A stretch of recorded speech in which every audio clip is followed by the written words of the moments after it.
Dia Magalona nakuha na ang totoong pakay sa paglantad ng mag-inang naanakan di umano ni Francis Magalona. Haka-haka ng iilang mga netizens na ang paglantad ng mag-inang kine-claim di umano na naanakan ni Francis ay ang mga naiwanang mana at yaman na di umano'y pinamanahan sa anak ni Abigail Ray.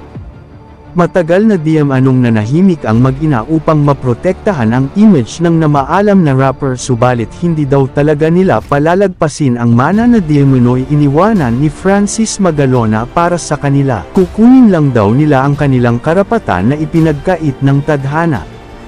Gusto lang naman ni Abigail na makuha ang karapatan ng kanyang anak at alam di umano nito ang batas kaya siya lumantad na sa publiko. Marahil husgahan daw sila ng publiko, subalit di daw talaga mate at tago ang katotohanan na nagkaanak sila ng yumaong rapper at ito ang hindi maitatanggi dahil ito ang katotohanan na matagal nang itinatago.